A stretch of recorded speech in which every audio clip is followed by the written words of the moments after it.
So ano yan na punta guys for another video nga sugilano na to, no. So for today's video natay sugilanon mahitungod sa usa ka pari nga gikan sa Amerika, no. So disclaimer lang, this is for entertainment only. Wala tay intention nga mangdaot sa atong mga kaparian, no? So isa ka adlaw na guys, aduna manggoy pari ba nga gikag Amerika ning abot diri sa Mindanao. Dayon willing gikay siya nga makabalo unsay atong pinulungan kay para inig pag-abot sa iyang humili sa pagpaambit, mahubad niya sa Binisaya ang iya ang naandan nga pinulungan nga in English. So ito nagpatudlo na siya sa mga katawhan. So pagkabalo na so pag-abot na sa Domingo umisa na siya. So ana na dayon. Pero kining istorya guys, ako ara po ning nadungog sa usa ka pare nga iyang gi-share.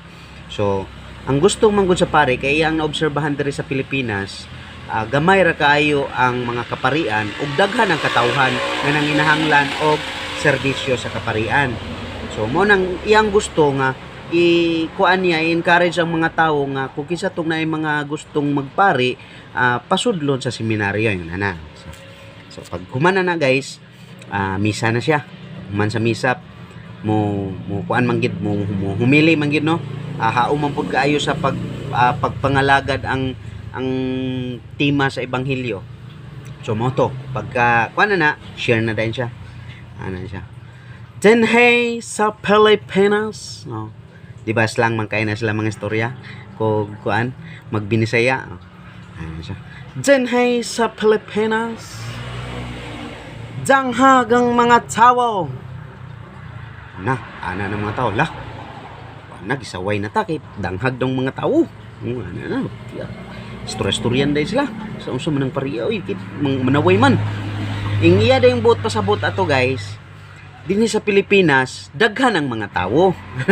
Kunyang iyang nalitok, kay mao palagi pagpraktis, danghag. Oh, na-mix na ba? Oh. Pagkasunod, ano po siya?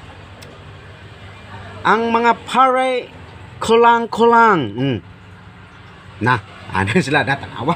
Dili lang kay ang mga tao may gisaway sa pari pati dili lang ang katawhan sa Pilipinas pati pa ang mga pare sa Pilipinas kulang-kulang daw. Pero ang ang gustong ipaabot na ito sa mga tao dinhi sa Pilipinas, daghan ang mga tao ug ang pare kulang. Ana ba?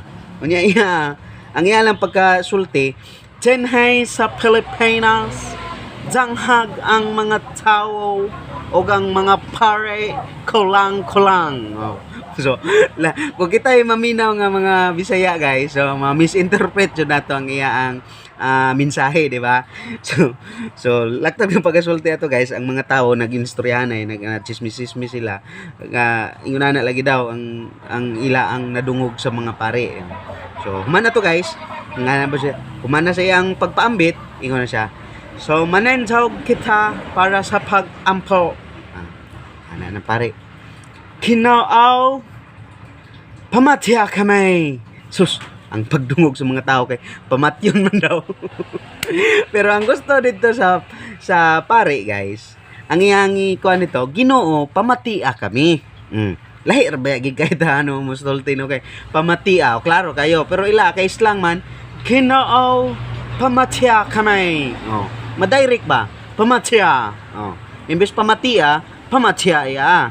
So ma-misinterpret ginato kung kita maminaw. So mo to guys nga ang mga tao sukad ato sige na gisilag panulti-sulti nga ila aging gilibak ang pare nga ingon adto ba. So ang lesson dito guys, once nga naatay maistorya bitaw nga mausab na to ang tunada og ang pag-pronounce, maka-create kani og kalibog sa mga katawhan. So pwede pa gani makahimong kadaot sa ato ang isig katawo. So kato lang guys, hope nga namoy nakatunan sa ato ang video karon, and God bless. Bye bye.